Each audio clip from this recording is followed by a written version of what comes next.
Bom dia a todos, boa tarde a quem nos acompanha do outro lado do Atlântico, em Angola, em Portugal, na África do Sul. Bem-vindos a mais um AC Talks, a série do web Angola Cables, onde marcamos um pouco a atualidade que estamos passando a nível digital e hoje com o tema novo normal para o mercado das TIs e das telecomunicações. Convosco e participando desta conversação temos uma vez mais um ilustre painel de convidados, que hoje é encabeçado pelo nosso moderador João Moura. Ele é economista, liderou vários projetos de consultoria para telecomunicações no Brasil e na América Latina e assegurou muitas vezes a ligação entre assessoria de governos e investidores globais. Foi diretor executivo da BCP Telecomunicações e é presidente executivo da Telcomp, a Associação Brasileira das Prestadoras de Serviços de Telecomunicações Competitivas.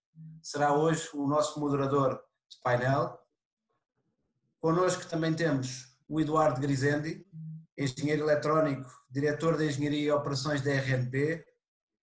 A RNP, como todos sabem, é a Rede Nacional de Ensino e Pesquisa, e o Eduardo integra também como presidente do Conselho Diretivo da Rede Cloud, Cooperação Latino-Americana das Redes Académicas. Temos também o Daniel Cardoso, engenheiro de computação, é o CEO da Vogel Telecom. Entre outras empresas, foi diretor executivo da Vivo, diretor de desenvolvimento da GlobeNet e CMO da TIM. E temos também um dos nossos anfitriões da Angola Cables, o António Nunes, que é engenheiro eletrotécnico, é CEO da Angola Cables e como sabemos, opera 3 cabos submarinos de fibra óptica, 2 que tocam o Brasil no Atlântico Sul. Temos 2 data centers Angonap em Fortaleza e o António é hoje considerado mundialmente, e para nos dizê-lo, um dos 200 CEOs mundiais de Big Data e um participante ativo naquilo que são as conversações sobre o mundo digital e emergente no World Economic Forum, representando muito bem a Angola Cables e África e os mercados emergentes do Brasil. Gostaria de agradecer a presença de todos desde já, mais uma vez, e dizer que durante as participações dos palestrantes podem colocar as vossas questões no Q&A que está aqui no aplicativo do Teams e especifiquem claramente para quem se destina a vossa questão, para que o nosso time possa agregar cada questão e entregar ao João Moura, o nosso moderador, para que faça essa colocação durante todo o painel. Deixo-vos então com o João Moura e obrigado por estarem presentes. Uma boa tarde. Bom dia, Samuel. Obrigado. Bom dia a todos os participantes, em especial os nossos ouvintes. É uma oportunidade muito interessante para discutirmos um tema que é, ao mesmo tempo, desafiador e intrigante. Todos nós esperamos que a pandemia passe logo, mas já está claro que ela vai deixar marcas fortes no universo digital, no mundo das telecomunicações, no mundo da internet. A crise vai deixar aí um legado importante nessa área. Algumas mudanças já vieram para ficar. Por exemplo, o home office, o comércio eletrônico, o entretenimento. Essas são algumas áreas onde as mudanças já estão aí e não tem volta, né? Já está claro para todo mundo que isso aí vai avançar muito e os caminhos já estão bem traçados. Mas existem outras áreas em que as necessidades de mudanças já estão claras, mas os caminhos ainda não. Ainda tem muito desafio, muita coisa a ser feita em áreas que são absolutamente críticas. Por exemplo, educação, pesquisa. São setores que não evoluíram uniformemente em termos digitais. Quando a gente vê uma manchete do Estado de São Paulo essa semana dizendo que 8 professores entre 10 se sente desconfortável no mundo digital, nós temos uma mensagem importante de coisas que precisam ser transformadas. A mesma coisa na telemedicina, que há tantos anos se fala, e os médicos, de uma maneira geral, não estão uniformemente confortáveis nesse novo universo. Isso vai ter que mudar muito. São apenas alguns exemplos de coisas que essa pandemia estará dando um choque. Nós estamos falando há muito tempo em transformação digital. Toda empresa tem um programa de transformação digital. Algumas mais avançadas, outras não, mas também no mundo corporativo a evolução não é uniforme. Nós acabamos de ver dois exemplos gritantes de duas empresas no universo de fintech de grande destaque, algumas com lançamentos em bolsa fantásticos e que já nasceram digital e já no primeiro choque estão tendo que passar por uma onda profunda de transformação digital nos seus primeiros anos de vida, porque precisam incorporar avanços digitais ainda mais profundos do que já foram feitos até o momento. Então, como vocês veem, nós estamos realmente num mundo de muita mudança que já ocorreu e que vem pela frente.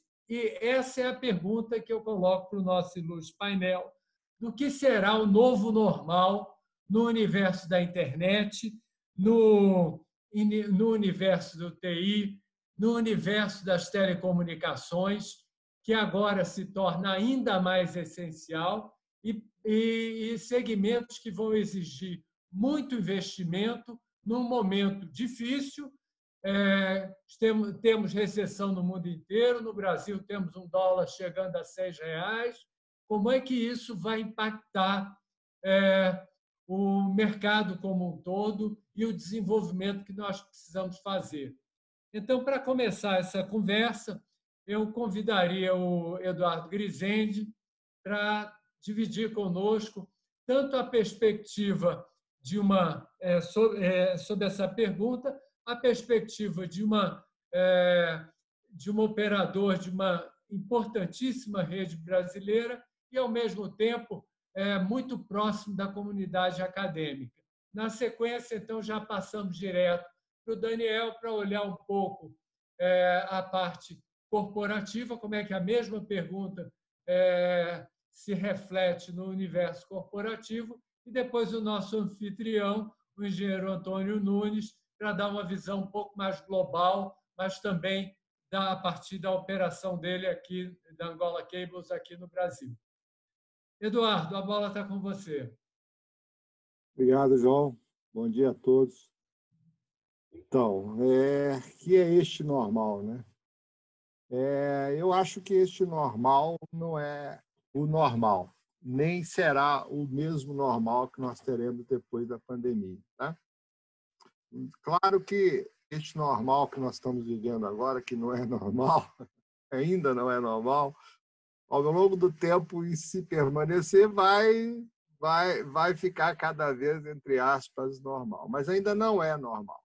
A gente tem que admitir que a gente ainda está se acostumando, melhorando a nossa, entre aspas, conforto dessa anormalidade, mas ela ainda não é normal.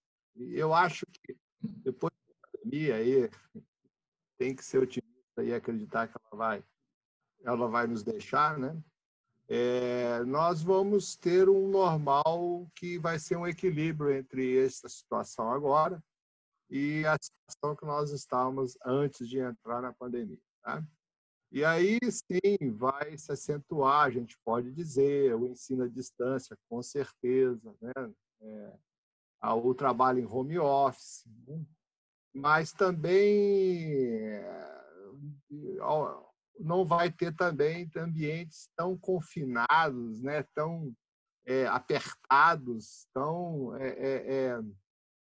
congestionados, né? Para se trabalhar. E a isto eu acho que vai ser mais o equilíbrio do normal, tá? Nós, como RNP e nossa comunidade, está sofrendo com esse chamar de normal, mas eu ainda prefiro chamar de situação de tendendo a ser uma normalidade que eu não acredito que ela permaneça, né? Mas por quê? Apesar de termos uma infraestrutura de rede acadêmica conectando as instituições nossas, usuários, nós não estávamos preparados para ter os nossos professores, os nossos alunos fora dos nossos campos. Temos atividade de EAD, sim, mas a sociedade, né, os professores e alunos fazem parte dessa sociedade, como todos nós, né, não estava preparado para esse deslocamento em massa, né, de dentro de onde trabalhávamos, né, principalmente para os locais onde nós habitamos, né? Por isso, também estamos sofrendo. Tá? Sofrendo, sim, o EAD é uma alternativa, mas os nossos alunos também não estavam preparados. E nossos alunos, principalmente do interior, dos institutos tecnológicos, eles estão sofrendo. Tá? Então, o EAD, neste momento, que não estávamos preparados, mas não necessariamente o recorte de ciência e tecnologia. Eu acho que nós não estávamos preparados, eu tenho certeza disso, como sociedade. Né? Nenhuma sociedade estava preparada, mas nós que não temos tanta capilaridade, nós ainda não temos tanto bons índices de banda larga, nós estávamos, então, menos preparados ainda para essa anormalidade. É isso. Muito bom. Daniel, com você. Está mudo, Daniel. Estou falando no mudo aqui. Obrigado, João. Obrigado, Angola Cables, pelo convite. É sempre bom poder compartilhar experiências, especialmente com um painel tão ilustre como esse. Perguntar o que é o normal que a gente vai ter depois que sairmos da pandemia, a pergunta de $1 bilhão aqui, né, João? A gente, se eu te disser que eu sei exatamente, é porque provavelmente eu estou mal informado. Mas o que a gente sabe, né, o que a gente já consegue ver, tanto pela nossa experiência dentro da empresa, quanto dos nossos clientes e do mercado, é que esse normal, essa nova situação, vai exigir de nós mais conectividade, sem dúvida. A gente, nessas últimas semanas, avançou mais no nosso plano de transformação digital do que nos meses e anos anteriores. Vai exigir de nós mais flexibilidade, mais resiliência, não só como empresas, não só como redes de telecomunicações, mas também como organizações.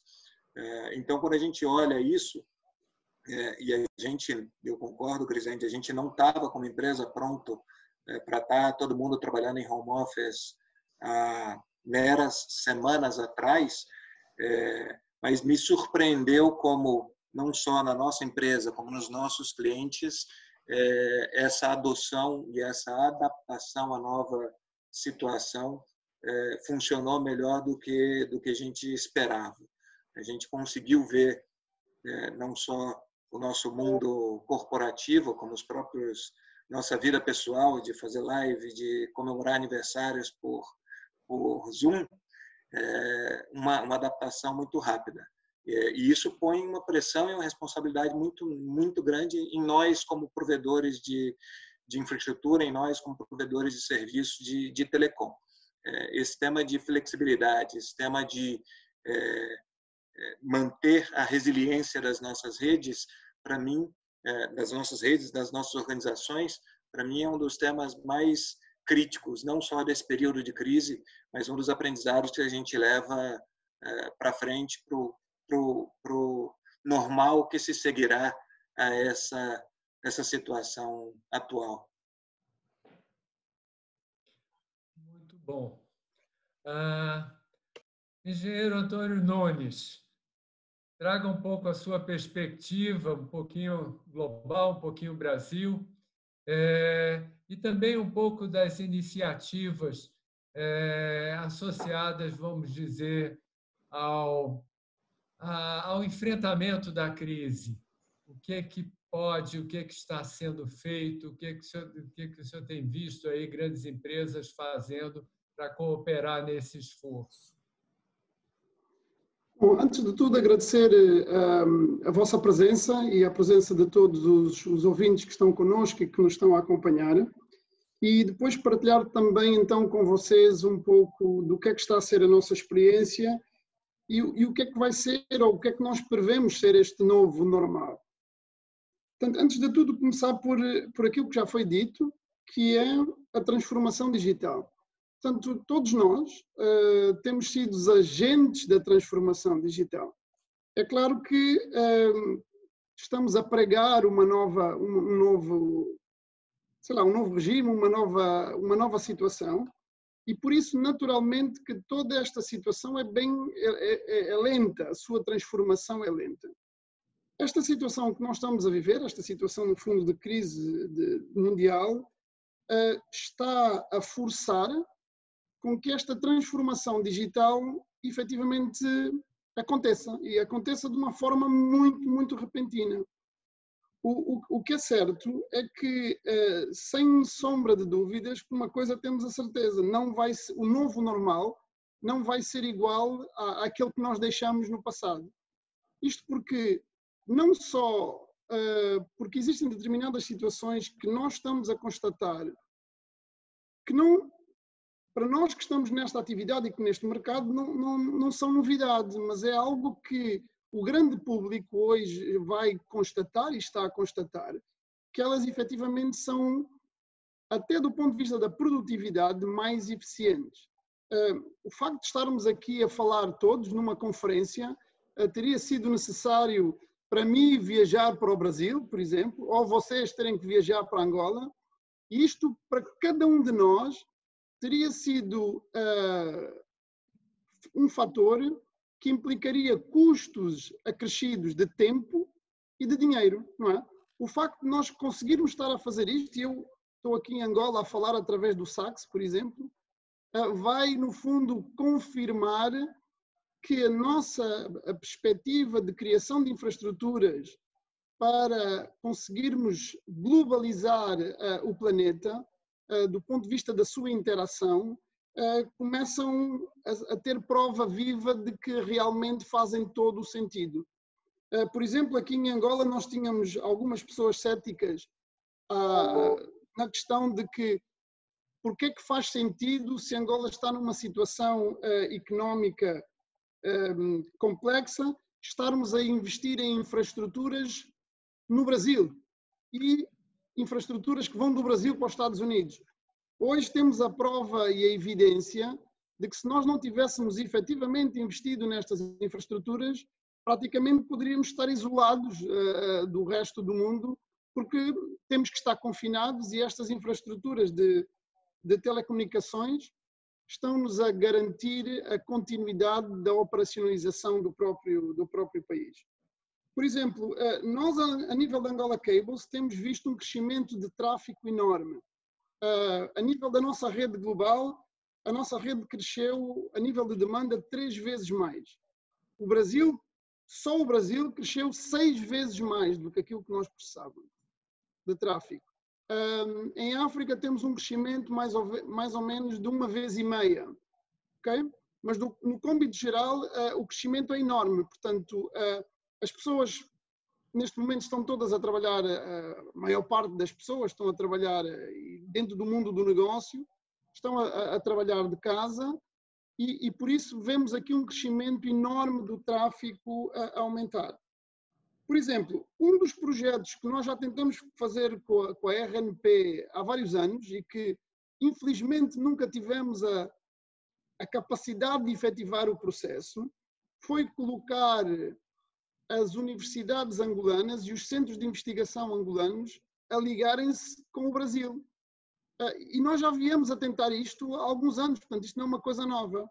O que é certo é que neste momento a Angola Cable está a apoiar um projeto no Ceará e o projeto chama-se Respira Brasil e nós já conseguimos colocar os radiologistas angolanos também neste projeto porque tanto o pessoal do Ceará como o pessoal de Angola percebeu rapidamente qual é que é a grande vantagem deles se poderem estar interligados a trocar experiências relativamente à situação da pandemia.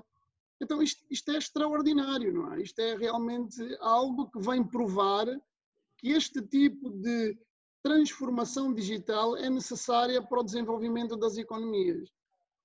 Outro dos fatores que nós estamos a viver no dia a dia são as escolas, não é? Como o Rezende disse, os alunos não estão preparados, os professores não estão preparados, mas o que é certo é que nós não estamos parados, não é?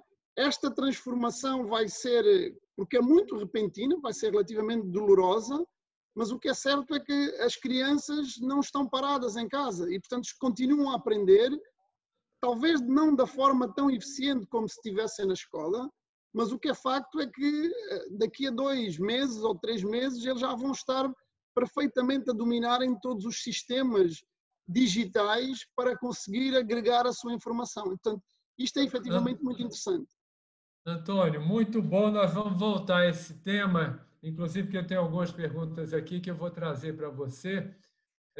Mas antes disso, eu acho importante, eu gostaria de ouvir o Eduardo Grisende, a partir de uma consideração que ele fez da forma desigual que as redes estão distribuídas no Brasil e a dificuldade que a sociedade, de uma maneira geral, tem de se integrar digitalmente. Todos nós sabemos que os provedores regionais de acesso à internet têm feito um trabalho espetacular, expandindo as suas redes no Brasil todo. A RNP tem sido aí um grande parceiro dessa comunidade, mas ainda assim, mas falta muito, não é? O que você podia trazer um pouco para nós? Que retrato você traz da situação de hoje? Como você imagina que a forma que a gente está explicitando essas deficiências vão ajudar a direcionar investimentos no futuro? Bom, que quando eu disse que não estamos preparados, eu quis dizer que nossos professores, nossos alunos, eu mesmo, né? E os nossos médicos, nosso pessoal da saúde faz parte da nossa sociedade, tá? Então, nós fomos pegos de surpresa, assim, de maciçamente ir para nossas casas, queremos continuar fazendo aquilo que fazíamos anteriormente. E no mundo corporativo, enviar pessoas para casa não é difícil. Os salários pagos e as pessoas que fazem parte têm seus computadores em casa. Quando a gente fala no mundo acadêmico, falamos dos nossos alunos, e se nós incluirmos as escolas, nós estamos falando de uma população que não necessariamente, 70 milhões de pessoas no Brasil não têm internet. 70 milhões, 1/4. Um terço, desculpa. Então, estou falando que... E esses 1/3 têm alunos de escolas, alunos de institutos tecnológicos, alunos de universidades públicas, entendeu? E aí foram surpreendidos, sim. Fazer EAD para eles que não têm...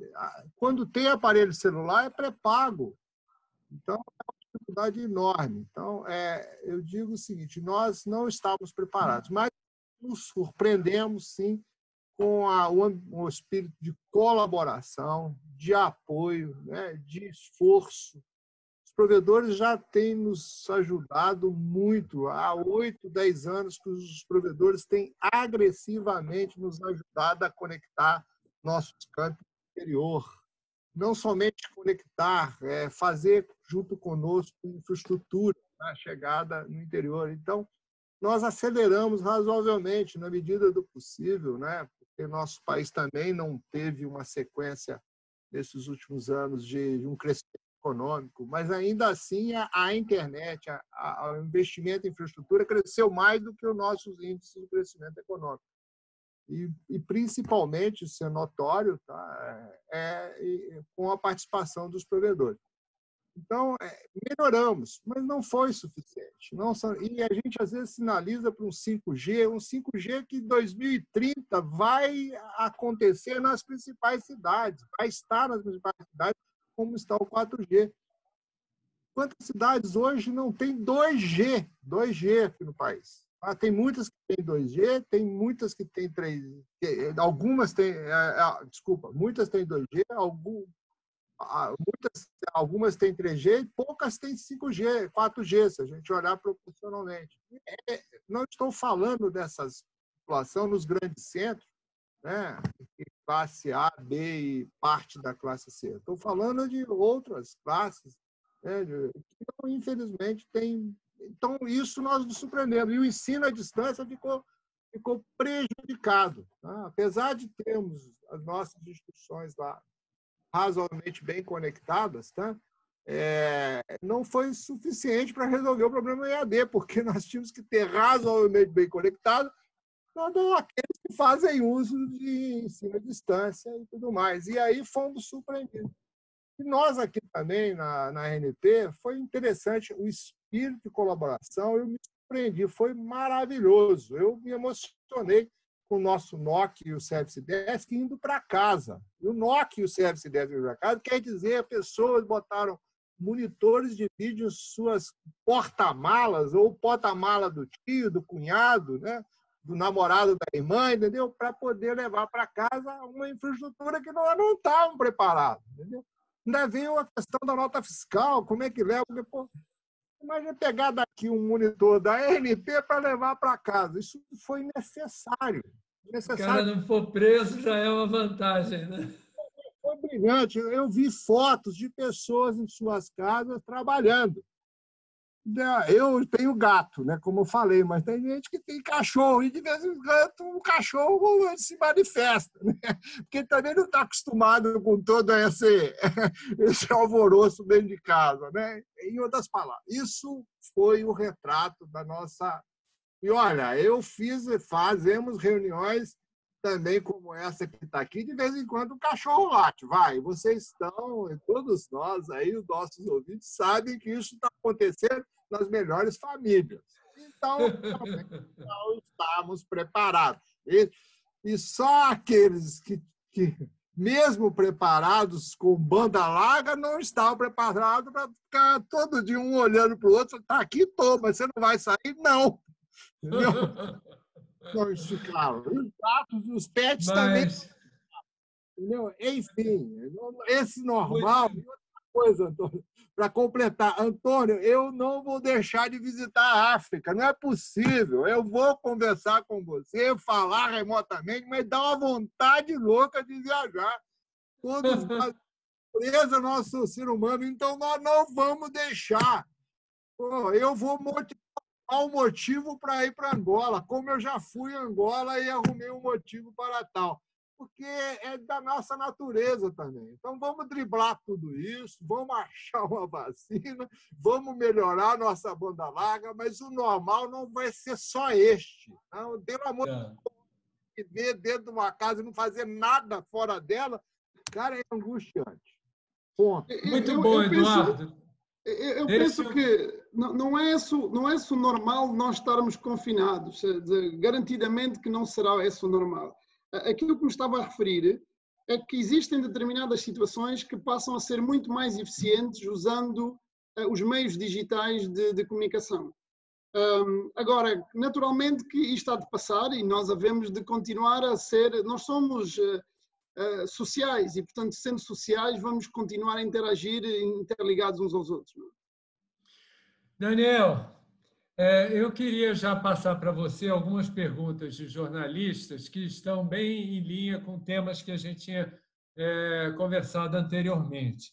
O primeiro deles, o Henrique Julião, do Teletime, preocupado, indagando assim, sobre a questão da inadimplência, de renegociação de contratos. Evidentemente, nós estamos numa recessão, muitas empresas atropeladas pela crise. Então, eu gostaria que você falasse um pouquinho sobre isso, mas aproveitasse também o gancho para comentar, abordar aqui uma questão colocada pela Danila Curoto, da Convergência Latina da Argentina, sobre o perfil de tráfego na rede. Como é que está se comportando, como é que está evoluindo, quais são os drivers aí do crescimento do tráfego. Você que tem uma rede, a Vogel que tem uma rede tão abrangente no Brasil todo, então certamente você tem uma amostra do que está acontecendo nas redes brasileiras e nas conexões internacionais. Bom, obrigado pelas perguntas. Antes de mais nada, Antônio, eu queria dizer que eu sou testemunha de que as crianças não ficam paradas em casa. A gente tem que arranjar formas de fazer isso. Aqui em casa mesmo, a gente tem, às vezes, um coworking com 5 vídeos, aulas, lives acontecendo ao mesmo tempo. E eu espero, de fato, que isso não seja normal para frente. A gente também quer sair, quer poder sair com segurança, viajar, explorar, fazer o que a gente tem que fazer de uma forma mais produtiva para poder explorar essas novas possibilidades quando a gente voltar e sair dessa quarentena, que não pode ser o nosso normal. Concordo com você, Grisende. Agora, agradecer a pergunta e até falar um pouquinho. A Vogel começa com muito da crença de que conectividade é uma infraestrutura básica de qualquer economia desenvolvida ou que quer se desenvolver, e que você precisa achar formas de otimizar investimento para construir essa infraestrutura, para colaborar, para complementar e levar essa infraestrutura cada vez mais longe. O desafio de você construir essa infraestrutura num país do tamanho do Brasil, ele é brutal, e não cabe no CAPEX de algumas das principais empresas, por mais capacidade que elas tenham. Então, a gente tem investido e tem, como você disse, uma rede acho que importante no Brasil, uma das competitivas.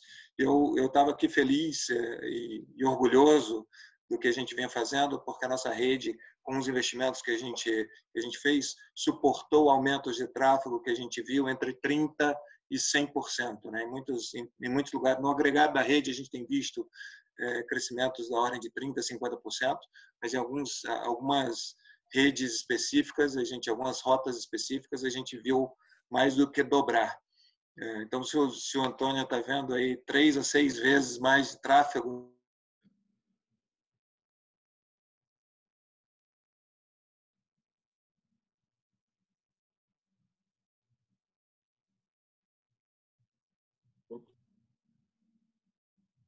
mas pela indústria, pelas competitivas também, de que a gente tenha conseguido, como um país, suportar um pouco desse movimento que as pessoas estão fazendo de continuar as vidas mesmo em casa, né?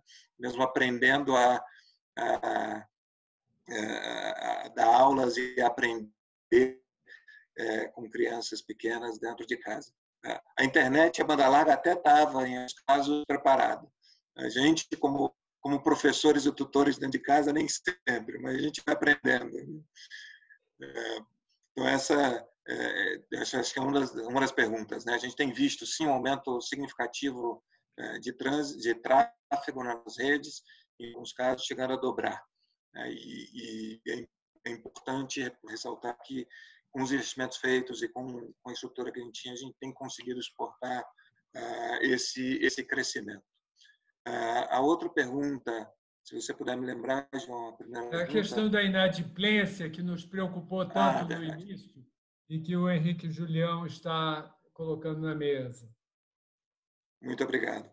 De fato, esse é um tema muito crítico, porque, ao mesmo tempo que a gente tem certeza que tem muito mais demanda nas nossas redes, e essa demanda, né? Essa demanda pede novos investimentos, pede que a gente faça os investimentos para a gente continuar fazendo frente a essa demanda. Por outro, a gente sabe que a situação econômica para muitas pessoas e para muitas empresas é mais impactante, com perda de renda, com perda de receitas, e isso acaba refletindo na capacidade de pagamento de algumas das pessoas, de algumas das empresas, e a gente vê algumas empresas que estão com operações fechadas ou com suspensas temporariamente. Né? Não vou dizer que a gente não tem visto esse impacto. A gente tem visto muitos dos nossos clientes com esse movimento até de ter alguma parte de operações fechadas, mas aquele movimento de inadimplência que, em algum momento, foi, inclusive, meio incentivado de não pagar suas contas, e que poderia colocar em risco muito forte a capacidade de funcionamento dessa infraestrutura básica, que é a conectividade. Eu acho que, na maioria das pessoas e dos clientes, a gente tem visto um impacto menor do que os piores casos, né? Do que os piores cenários do que a gente tem visto. A gente tem visto alguma negociação, alguns casos em que a gente tem que achar soluções diferentes, mas, em geral, as pessoas, os clientes têm reconhecido a importância do serviço de conectividade, e a gente tem conseguido manter fluxos, não vou dizer normais, porque não são, mas a gente tem conseguido ter um impacto menor do que a gente chegou a temer. Muito bom. Eu pediria ao Antônio, eu passaria então para o Antônio. Olha, nós estamos entrando na reta final da nossa conversa, então eu vou pedir para o Antônio responder bem rapidamente a duas questões que temos aqui na mesa. Uma do Eric Braguion, acho que o nome está certo, que ele pergunta, quando você se referiu, Antônio, ao aumento do tráfego, você acha que é mais pelo uso de VPNs, de serviços de streaming, ou tem algum outro driver por trás disso? E aí, já para você, eu retomo aqui uma segunda parte da pergunta da Danila Coroto, da Convergência Latina. Como você está vendo a incursão do Google e Facebook no segmento de cabos submarinos? Eu só lhe pediria, apesar de ser seu anfitrião, você ser bem breve, porque nós temos algumas perguntas ainda bem interessantes para debater em pouco tempo. Ok, então vou tentar ser bem breve. Relativamente ao aumento do tráfego, nós efetivamente estamos a ver vimos, e no Brasil especificamente, um aumento de tráfego enorme, e a demanda tem vindo muito, por exemplo, da televisão on demand. A Netflix, por exemplo, tem crescido dramaticamente a nível do Brasil. Okay? O processo da videoconferência, igualmente. Esta empresa do Zoom cresceu de 10 milhões de usuários para 200 milhões de usuários. Okay? Isto num período de tempo muito, muito curto. O Brasil continua a ser o quarto maior utilizador de Facebook do mundo e, por isso, estas demandas continuam a crescer, digamos, agressivamente a nível do mercado brasileiro. Portanto, vemos, por um lado, mais a parte de utilização doméstica do que da utilização corporativa. Até porque nós, para nós, como é de atacado, não conseguimos interpretar bastante relativamente ao que é que as empresas usam, porque nós somos fornecedores de internet aos ISPs, fundamentalmente. Não é? Então, não temos essa visão detalhada de onde é que o tráfego é destinado. Relativamente ao Facebook e à Google, portanto, a Google já, tanto um como o outro, já têm cabos submarinos instalados em várias partes do mundo, e neste momento, tanto um como o outro, mas o Facebook já anunciou o arranque do cabo deles à volta da África. Portanto, é um novo cabo que está a surgir, e o Google também já tinha anunciado um cabo também para a África. Porquê a África? Porque nós vemos que a África, neste momento, é provavelmente o último continente em que a demanda de internet tem uma grande perspectiva de crescimento. A população africana é muito jovem, é a população mais jovem do planeta, e o continente com o segundo maior número em termos de população. Significa dizer que com toda esta transformação digital, aquilo que se prevê nos próximos anos é que a África tem uma demanda muito grande a nível do consumo de conteúdo digital.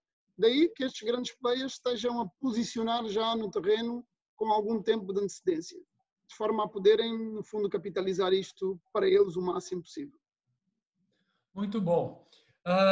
Eu voltaria agora para o Daniel rapidamente, já para o Eduardo, mas tem uma pergunta aqui do meu amigo Rodrigo Teixeira, do Banco Santander da Espanha. Rodrigo, muito bom saber que você está conversando conosco aqui.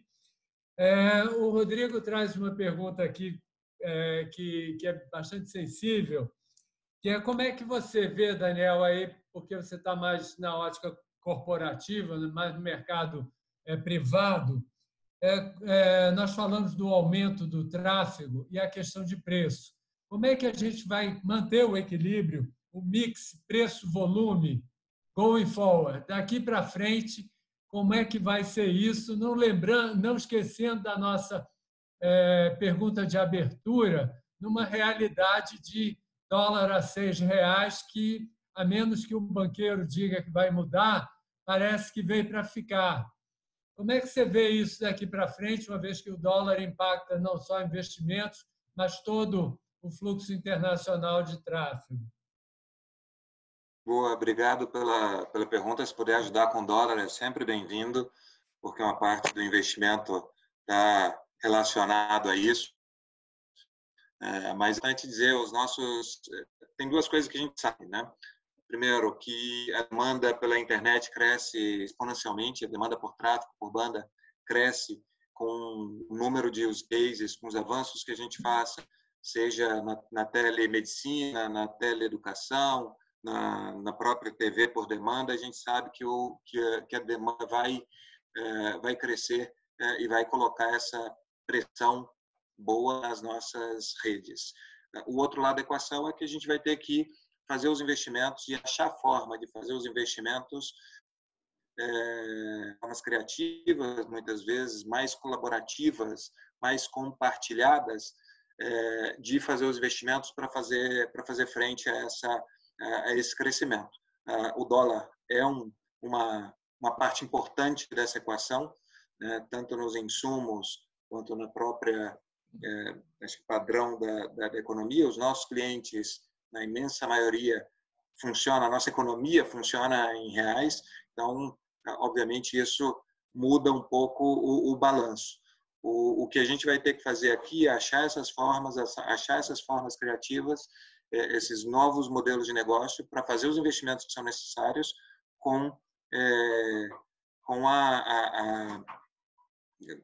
fazendo essa equação parar de pé, né? Fazendo essa equação ainda fazer sentido. Porque a gente sabe que se não fizer um investimento, daqui a pouco você está limitando o crescimento de alguns desses use cases muito importantes. Então, como indústria, como operadora, a gente vai buscar as formas, a gente vai continuar investindo sempre que possível, sempre que essa equação faça sentido, e achando as formas criativas, vamos dizer assim, mais colaborativas, mais compartilhadas, de fazer isso crescer, e mais resilientes. Acho que o ponto da resiliência, o ponto de a gente achar formas de continuar funcionando, mesmo com choques tão grandes como esses, é uma dimensão importante para a gente manter aqui. Muito bom. João, se me permitisse, eu gostava de dar aqui também um apoio à resposta, porque, por exemplo, para nós a situação... Mas bem rápido, bem rápido. Bem rapidinho, bem rapidinho. Para nós a situação do dólar, por exemplo, é uma situação bastante complexa, porque todo o nosso investimento é internacional, portanto, todo o nosso investimento foi feito em dólares para a construção das infraestruturas, e no caso específico do Brasil, com a desvalorização do real, para nós é um constrangimento muito sério. Tanto no Brasil quanto em Angola, porque nós em Angola também estamos a ter uma situação de desvalorização do Kwanza, não é? E, mais uma vez, os nossos custos todos são em dólares e a criação de valor está a ser em moedas que estão a ser, neste momento, empobrecidas relativamente ao dólar. E, portanto, isto para nós, sem dúvida nenhuma, que é um desafio enorme para mantermos a sustentabilidade das operações. Muito bom. Eduardo, eu queria que você comentasse para o Marcos Chaves, que nos traz aqui a seguinte questão. Como é que você vê a tendência, a situação brasileira de data centers e a evolução aí em relação ao edge computing? Bom, eu vou responder, mas eu queria pegar também um gancho aí no dólar. Nós também... Só se for rápido. por causa que assim, é porque nós também estamos investindo pesadamente em equipamentos, sistemas óticos, são em dólar, e olha, e equipamentos de rede, e realmente chegamos a ponto de adiarmos um pouco a aquisição por causa do aumento muito grande. Olha, em relação ao data center, nós temos um data center em Brasília, temos 2 centros compartilhados de dados, um em Recife e outro em Manaus, mas estamos discutindo também, como todos, a oportunidade de se... Nós já temos também serviços em nuvens. Por conseguinte, nós operamos em nuvem híbrida. Nós temos a nossa nuvem e também adquirimos serviços em nuvem de oferta de provedores de mercado, tá? Mas também o dólar ele está fazendo com que esses serviços que estão dolarizados eles aumentem, mas neste caso tem oferta brasileira. Então nós estamos olhando com mais cuidado, estamos fechando uma RFI sobre isso, para olhar com mais atenção sobre oportunidades de compartilhar, né, a nossa nuvem, né, na verdade, nossa estratégia também com nuvens de provedores domésticos. Né? Mas, como eu vejo nós não investindo mais pesadamente em data centers, né? E olhando com muito cuidado e mantendo o investimento de forma seletiva, somente aquilo que nós consideramos economicamente e tecnicamente justificável, tá? E fazendo uso de nuvem, por conseguinte, uma solução híbrida.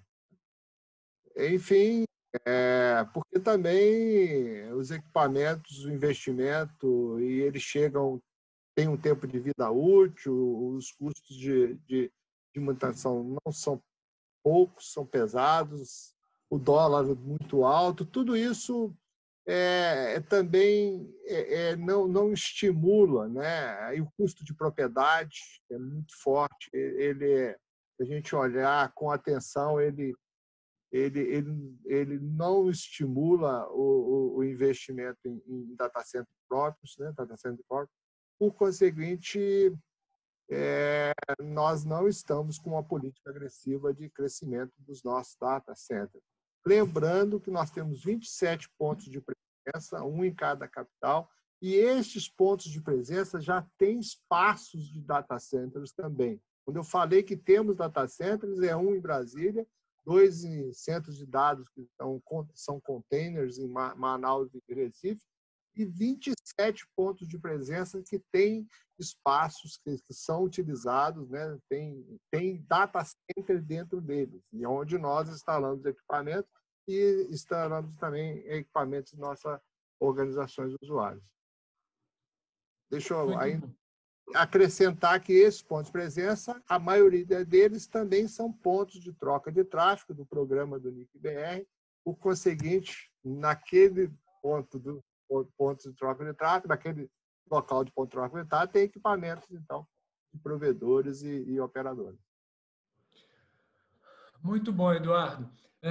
Nós estamos aqui nos encaminhando para a reta final. Tem uma outra pergunta do Henrique Julião, da Teletime. Essa é para mim, eu vou responder bem rapidinho, Henrique. Ele indaga sobre o 5G. Como é que as operadoras competitivas estão vendo o leilão, a perspectiva de fazer o leilão esse ano? Evidentemente, no grau de incerteza que a gente tem hoje, não é razoável a gente ter uma expectativa ou ter um plano muito concreto para esse ano. O grande propósito das operadoras competitivas, a grande preocupação nesse momento, é que elas tenham um espaço viável para ter uma atuação relevante nesse certame, nesse leilão. Uma modelagem adequada que permita o ingresso e a participação importante das operadoras competitivas nesse ambiente. Se isso será no final desse ano ou no início do ano que vem, não é o mais crítico. Tá ok? Ele volta à pergunta da inadimplência, o Daniel já abordou bem, nós estamos preocupados com isso, evidentemente, mas atuando com muita responsabilidade. Nós sabemos que as pessoas não podem ficar desconectadas. Os nossos clientes precisam de conexão mais do que nunca. Evidentemente, as operadoras precisam cobrar. Então, está um esforço de encontrar soluções onde o corte é a coisa mais drástica, é o último recurso. Mas a preservação da conectividade é fundamental para mantermos os nossos clientes não só agora, mas também para o futuro.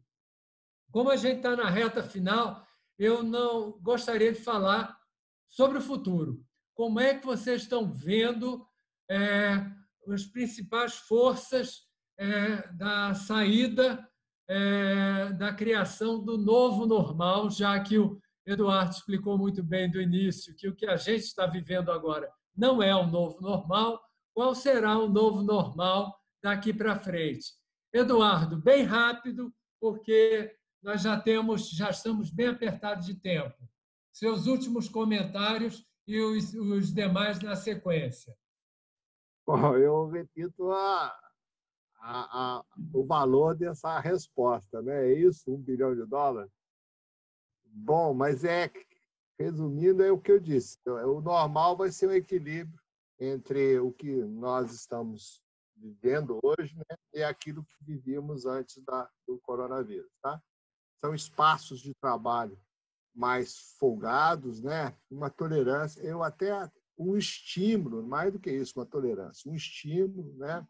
Um investimento em infraestrutura para trabalho remoto, então ferramentas para também nos ajudar a fazer o trabalho remoto. O trabalho remoto não necessariamente, isso é importante, não nas nossas casas necessariamente, pode ser nos nossos, bom, para quem tem, né, casa de praia, sítio, né? Mas pode ser na casa do irmão, enfim, do parente, da namorada, enfim, do namorado.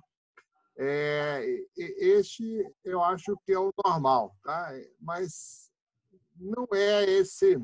E claro, a pandemia está também nos sinalizando por problemas que tem a ver com agressão ao meio ambiente, enfim, que bom que isso também, bom, que bom, mas isso está nos provocando, tá? E como sociedade. Então, o normal nós vamos ter que mudar, sim. Nós já estamos sendo provocados a nos preocupar com isso e agora nós temos que fazer como sociedade. E eu espero que nós melhoremos, aceleramos ainda mais a capilaridade, o índice de banda larga no país. Porque se este normal, né, não é este normal, não é se, este normal vai exigir melhores condições de conectividade fora dos nossos escritórios. Não vou nem dizer home, dos nossos escritórios, tá? Porque seguramente é mais EAD, mais ambiente de colaboração, então é mais serviços em nuvem, sistemas em nuvem. Então nós temos que estar como sociedade, estou falando, sai desse ambiente só das capitais e das grandes cidades, tá? Falar de tudo isso. E aí, João Moura, para te dar uma colher de chá, nós contamos muito com os provedores, tá? E também, claro, com as operadoras móveis oferecendo 4G e 5G, mas isto, 5G, com todo o respeito, vai demorar. E não vai demorar por causa só da licença da Anatel, não. Vai demorar porque demora a implantar, demora a aumentar, expandir para várias capitais, precisa também de infraestrutura para correr atrás e troncar com infraestrutura de fibra. Todo mundo fica olhando, 5G vai resolver. 5G, gente, resolve da torre até o nosso aparelho, entendeu? E para chegar à torre? Para chegar à torre, a nossa infraestrutura tem que ser em fibra. Então, todo mundo fica achando que 5G botou a torre lá e iluminou para chegar à torre, por trás da infraestrutura de torres, né, de estações radiobase, das operadoras, 2G, 3G, 4G, 5G, tem a infraestrutura principalmente de fibra que precisa expandir, precisa chegar então até onde tem mais, onde vão se instalar mais torres. Então é isso, eu vejo e vou torcer e trabalhar para, né, junto com os outros protagonistas do mercado, para colaborar com o país. Eu acho que a ANP está empenhada nisso, de aumentar essa banda larga no país. E vou ficar prestando atenção danada agora, não mais somente atender bem as nossas instituições usuárias, mas como nós podemos cooperar para também ajudar com os nossos alunos, os nossos professores que estão em casa ou fora do ambiente de trabalho, dos nossos pesquisadores que foram para um campo experimental e ele precisa de conectividade. Então, eu, mais ainda aguçadamente, nós não vamos ficar somente olhando o atendimento e conectando as instituições usuárias. Isso já percebemos. Eu estou olhando para ver onde está o aluno, em que condições o aluno está bem conectando em EAD à universidade. Eu acho que dois pontos aí muito importantes que você traz, Eduardo. Primeiro é a questão do 5G, que fibra, quando é que chega o 5G, não sabemos. Acho que vai precisar de fibra, a gente sabe, e por isso nossas associadas na Telcom estão feito loucas passando fibra no Brasil inteiro para sustentar essa estrutura. Outro ponto muito importante que você chama a atenção é a descentralização, que é a mesma coisa que acontece no mercado corporativo com o home office e com encontros desse tipo. O novo normal passa a ser você precisar ter em casa rede com qualidade de rede corporativa, porque não é mais para um encontro eventual, mas é para você ter acesso aos seus servidores, aos seus bancos de dados, a questões, aos sistemas críticos da sua empresa de forma descentralizada, né? Então, realmente é bastante desafiador. A boa notícia é que os organizadores nos deram mais um tempinho. E aí eu vou pedir ao Daniel que aborde aqui a questão da Regina Tupinambá, da Crypto ID, que ela fala um pouco que talvez as empresas que tenham se saído melhor nessa crise, ou que estejam conseguindo navegar melhor nessa crise, aquelas que já estavam na nuvem com operações digitais e tudo mais. Mas daqui para frente, todo o gerenciamento, autenticação, fortalecimento de criptografia, isso tudo vai demandar mais data centers. Um pouco aquilo que o Eduardo falou, mas aí do ponto de vista aí da qualidade das suas redes, da qualidade dos serviços, como é que você enxerga isso? O que você observa para a Regina Tupinambá? Obrigado. Antes de mais nada, queria agradecer a sua fala e a do Grisende, porque vão muito em linha com a nossa crença na Vogel. Eu não sei exatamente como vai ser o novo normal. Eu sei que a gente vai precisar de mais conectividade, cada vez mais descentralizada e com impacto atual. A gente sempre tem expectativa, vê o impacto que os novos Gs trazem na nossa vida, mas isso tem um tempo de implementação. Tem uma tecnologia que a gente acredita que dá um impacto agora e está pronta para o futuro, que é a fibra. E a gente tem investido nisso, como o João bem colocou, dentro da Telcomp, especificamente na Vogel, que tem um papel importante também na Telcomp, de construir essa infraestrutura com responsabilidade, né? Com regularização, com tudo dentro da legislação, aí, dentro dos combinados. Mas para a gente poder construir essa infraestrutura de conectividade para suportar essa demanda que vai cada vez maior. Sobre a questão da Regina, e eu volto aqui depois à sua pergunta, João, mas sobre a questão da Regina, eu falo até por experiência própria dentro da Vogel, né?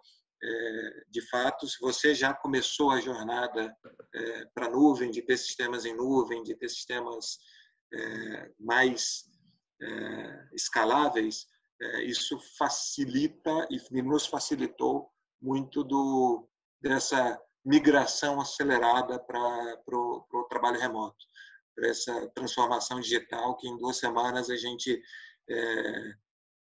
transformou e levou a equipe toda para trabalhar de casa. Eu me identifico muito com a história que o Grisende falou, de ver o pessoal do NOC, do CRV, começando a atender de casa, com todos os ruídos internos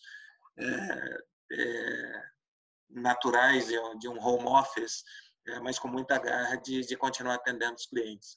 Isso foi possível exatamente porque a gente já tinha dado alguns passos nessa virtualização, nesse uso das soluções de nuvem.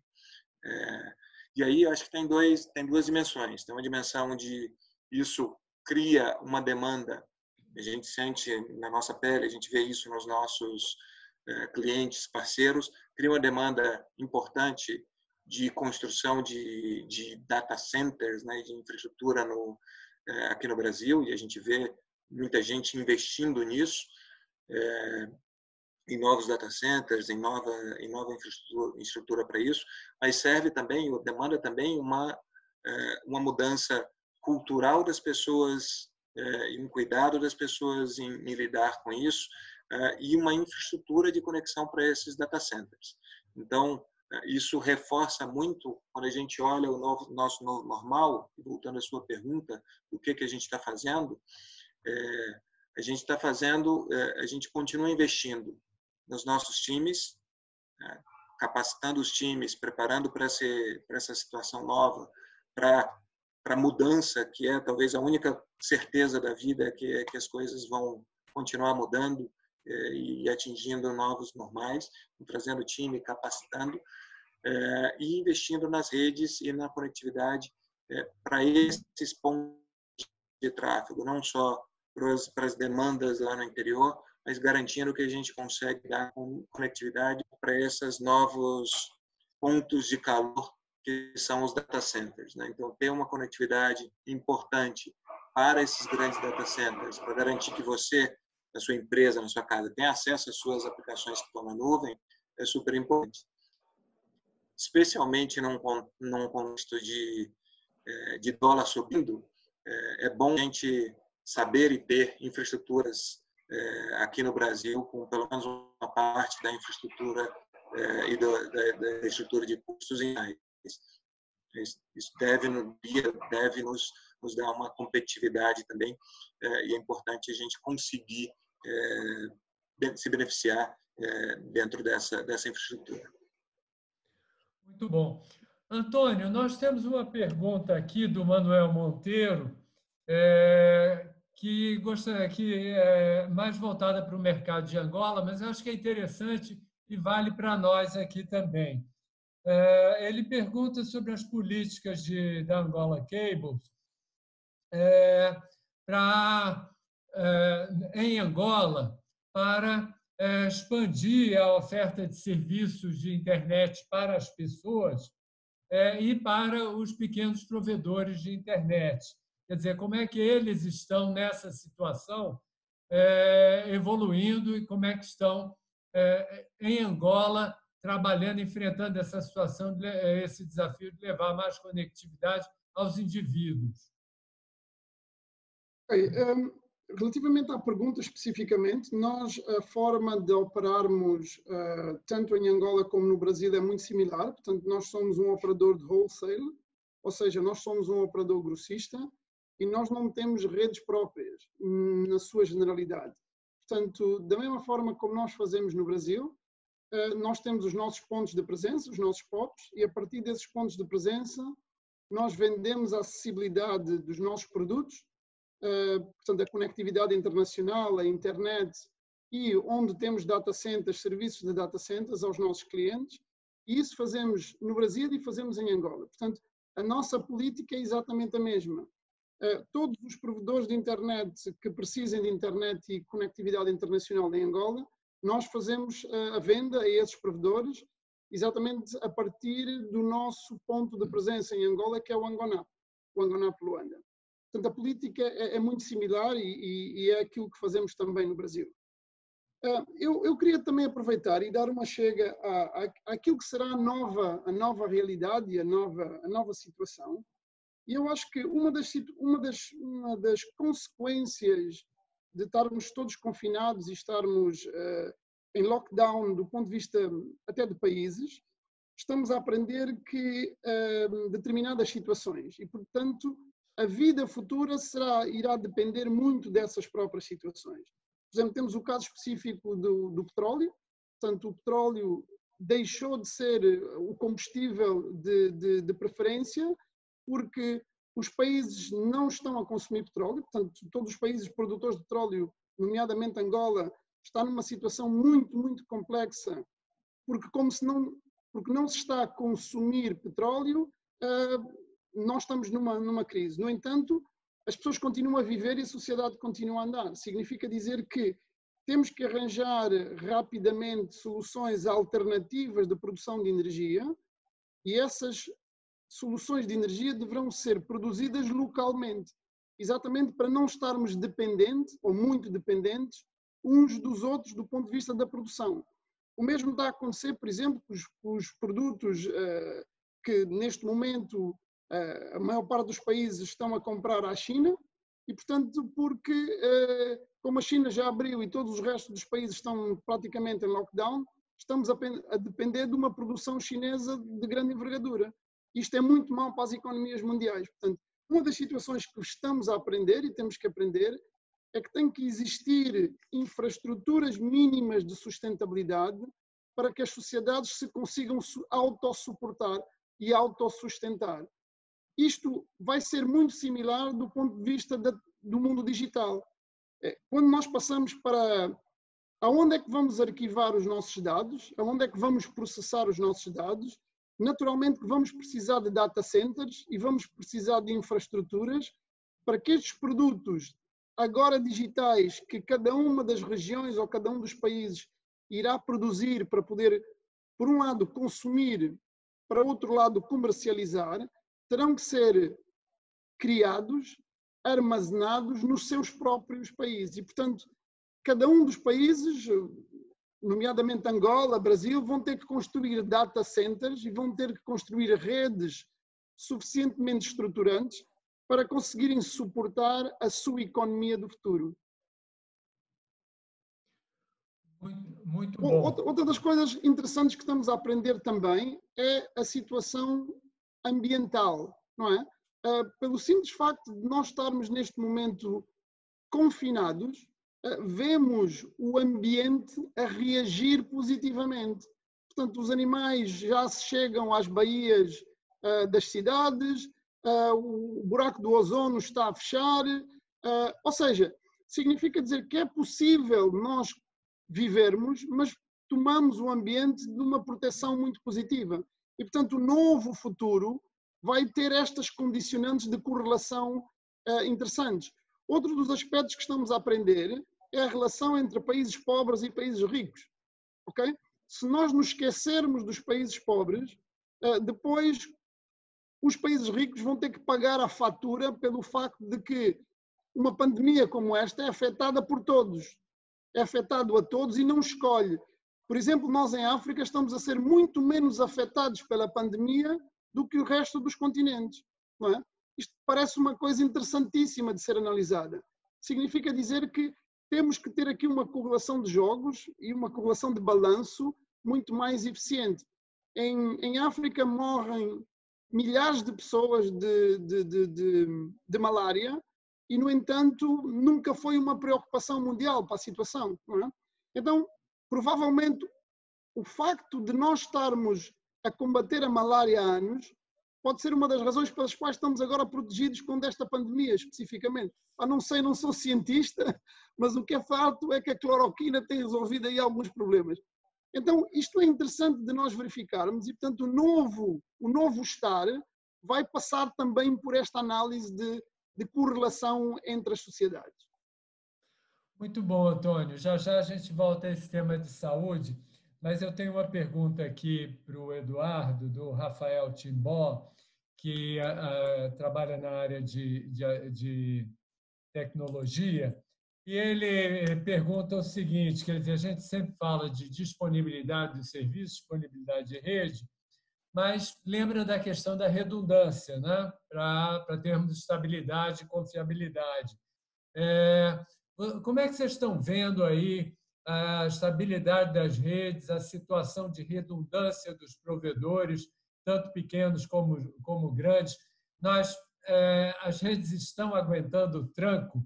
Eu peço que o Eduardo comente e depois o Daniel, na sequência, o que é que ele poderia trazer aí da visão um pouco mais corporativa. Bom, eu acho que as redes estão segurando, estão aguentando o tranco, como você falou, João. Estão sim. Nós não estamos tendo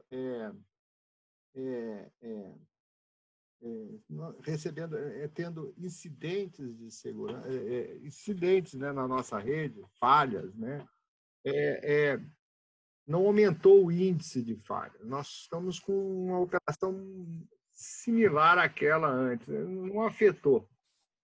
Tivemos um problema em uma das localidades, porque uma das capitais entrou em lockdown, e a gente não pôde fazer uma intervenção imediata, mas depois conseguimos fazê-lo. Tá?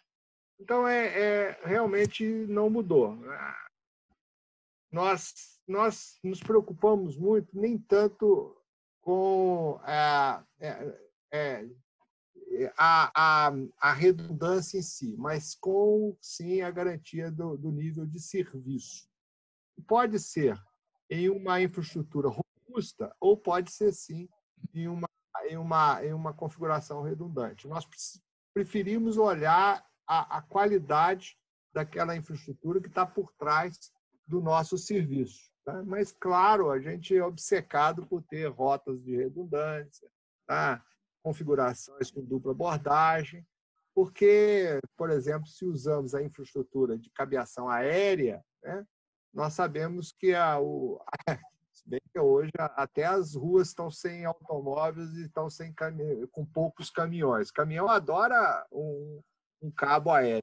Na hora que ele faz a manobra, ele adora derrubar, levar consigo um cabo óptico. E, de vez em quando, o nosso cabo óptico está lá junto com um ou outro provedor. Mas até isso diminuiu os incidentes, né, em relação às redes metropolitanas nossas, porque o tráfego também diminuiu na cidade, né? Bom, então é isso. Eu acho que nós estamos segurando bem o tranco, sim, nossos parceiros igualmente. Tá? Não mudou significativamente, né, em relação à nossa qualidade de serviço. Tá? Ela não é 100% de disponibilidade, mas não se alterou. Tá? Não se alterou. Muito bom. Daniel, como é que você vê do seu lado aí? Eu também concordar com o Grisende. Acho que, sistemicamente, a gente vê as redes, em geral, aguentando bem o aumento de tráfego. Obviamente, em lugares pontuais, a gente pode identificar um outro gargalo que se endereça rapidamente. Sobre os ISPs, a gente tem muitos clientes no lado atacado, a gente tem muitos clientes ISPs, a gente os vê, principalmente aqueles mais estruturados, reagindo rapidamente, pedindo upgrade quando necessários, e eu acho que as redes me parecem estar sistemicamente funcionando bem. A gente, na Vogel, está num programa de investimento para não só manter, mas melhorar o nível de serviço. A gente, mesmo com todo esse cenário, tem mantido o nosso programa de investimento. A nossa expectativa é que a gente aguente esse tranco de agora, mas fique pronto para crescimento orgânico que a gente sabe que virá. Muito bom. Antônio, eu tenho aqui uma pergunta para você, aliás, duas perguntas para você, do Eric Braguion. Primeiro, ele quer saber a latência dos cabos da Angola, né? E depois, quando ele pergunta quando o programa Respira Brasil vai começar a funcionar de fato. Ok, obrigado aí pelas perguntas. Queria também dizer que, na minha opinião, o setor das telecomunicações é, sem dúvida alguma, talvez por ser um dos setores novos a nível de mercados mundiais e, portanto, bastante inovador, é dos setores mais resilientes e preparados para este tipo de situações. Por exemplo, como nós dissemos, nós aumentamos o nosso tráfego no Brasil 6 vezes. É claro que isto não é comportável constantemente, mas isto realmente é um pico de tráfego e se isto crescer outras 6 vezes, nós vamos crashar, não há dúvida nenhuma. Agora, o que é certo é que normalmente as redes de telecomunicações têm redundâncias sobre... portanto, estão preparadas para sistemas redundantes. Normalmente instalam o dobro da capacidade para o consumo que normalmente se faz. Isto não se vê em outras indústrias, por exemplo. Não é? Relativamente à latência, a latência dos nossos cabos depende muito dos pontos de ligação, mas a latência talvez relevante e que a pessoa que está a perguntar esteja a fazer é entre o Brasil e Angola. E essa latência são de 63 milissegundos. Nós temos uma latência entre Angola e o Brasil de 63 milissegundos. Bom. Temos uma latência entre Luanda e Miami de cerca de 103 ou 107 milissegundos. Muito bom. Bem, agora nós estamos realmente na reta final para o encerramento. Temos algumas perguntas que não foram respondidas, mas serão respondidas por e-mail. Então, quem quiser ainda colocar perguntas, coloque a pergunta com o seu e-mail e diga para quem está sendo dirigida que será respondida imediatamente. Mas eu vou pedir para encerrar com uma pergunta da Lígia, que não mandou o sobrenome, mas toca num ponto muito sensível. E eu vou pedir que cada um faça um comentário rápido sobre essa questão, que é a questão do desemprego. Quer dizer, a crise está trazendo desemprego e como é que nós vamos resgatar isso, como é que aqueles que estão enfrentando esse desafio podem ou devem ou se recolocarão na sociedade e o papel aí que o digital vai ter nisso. Bom, então, acho que eu posso começar pela sequência, né? Eu acho que esse normal que não é anormal, né? Nós vamos encontrar um ponto de equilíbrio, também vai trazer oportunidades de novos empregos, né? E novos e também como trabalhar, né? E como nós estamos comentando aqui, poderemos fazê-lo mais intensamente por aceitação, inclusive, daqueles que estão contratando os serviços, né? Em home office ou em qualquer lugar office, né? Então, é isto. Eu sou otimista, mas vamos ter que retomar um nível de atividade econômica e crescer para também, porque esses desempregos que estão ocorrendo, eles não são imediatamente ocupados por aquelas, quer dizer, essas pessoas que estão desempregadas ou estão ficando desempregadas agora, não necessariamente pelo perfil e natureza, enfim, não vão imediatamente ocupar essas vagas que eu estou falando, né? Mas o movimento, né, em algum momento, vai dar oportunidades, né, de novos empregos e empregos que podem ser trabalhados em lugares que não necessariamente em home office. Eu espero muito que isso aconteça. Eu queria só destacar, eu não falei aqui, eu não quero deixar de destacar, quando você fez aquela pergunta sobre o nosso nível de operação. Conectividade, normal. Agora, em relação à colaboração, que nós somos nossos serviços de vídeo colaboração, de vídeo stream, de webconferência, isso aumentou da ordem de 10 vezes. Tá? E muitos nossos servidores aumentaram em quase vezes. Saiu de 40 para 180 em cooperação com as nossas próprias organizações usuárias. Tá? Federal da Bahia, Santa Catarina, os institutos federais, inclusive a Universidade Estadual do Rio de Janeiro, eles também cooperaram com os servidores. Então, essa cooperação de nossas próprias organizações nos fez melhorar a nossa infraestrutura de servidores, por conseguinte, o número de salas que nós ofertamos. O aumento foi da ordem de 10 vezes. Hoje nós estamos com um movimento diário de 100 mil pessoas acessando a nossa sala de videoconferência ou serviço de vídeo. Desculpa eu ter, Lígia, aproveitado essa deixa sua para poder relembrar esse fato, para mim, para nós da NP também é muito importante. Muito bom, Eduardo. Realmente impressionante, né? Aumento de 10 vezes. Daniel.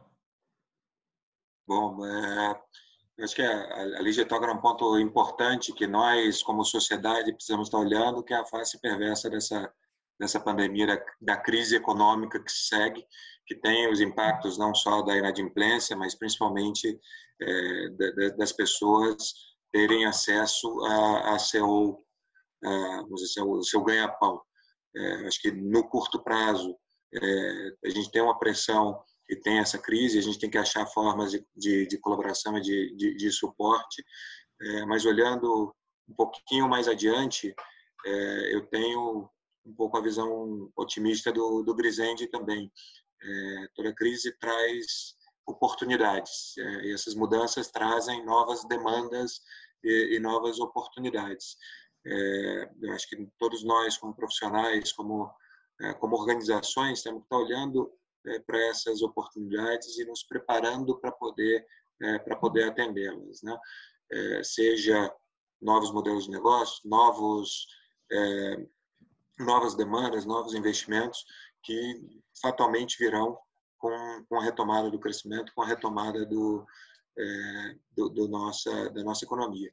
E aí, particularmente para o nosso setor de telecom, embora o modelo de negócio e a forma de trabalho faça com que algumas funções sejam perdidas e não voltem ao que era antes, né? Com certeza o novo normal vai tem muita demanda e a gente vai ter muita coisa para fazer como telecom para fazer frente a toda essa demanda da sociedade. Então, acho que em telecom a gente vai ter com a retomada, vai ter novas oportunidades, vai ter sempre muito trabalho para fazer, né? Conseguindo equilibrar aí a equação do investimento, a gente vai estar sempre precisando de pessoas qualificadas que possam ajudar nessa missão de levar a conectividade a mais e mais pessoas e empresas. Muito bom. Bem, agora realmente temos que acabar. Estamos no final. Eu agradeço muitíssimo a oportunidade de estar conversando com um grupo expressivo aí de profissionais de diferentes segmentos da área de telecom e TI, e temos tido a oportunidade de trocar ideias sobre temas tão desafiadores e importantes para o novo normal, que a gente não sabe qual vai ser ainda, mas certamente trará mudanças muito marcantes na forma com que a gente trabalha, interage, se diverte e presta serviço daqui para frente. Agradeço aos nossos 3 painelistas, o Eduardo Grisende, o Daniel Cardoso, o Antônio Nunes, porque conseguiram, apesar de meia hora de extensão, nós temos agora ainda 93 convidados na sala, é sinal de que a festa foi boa. Parabéns a vocês, muito obrigado pelos comentários e pelas ideias instigantes colocadas na mesa para discussão. Certamente vamos continuar a refletir sobre elas.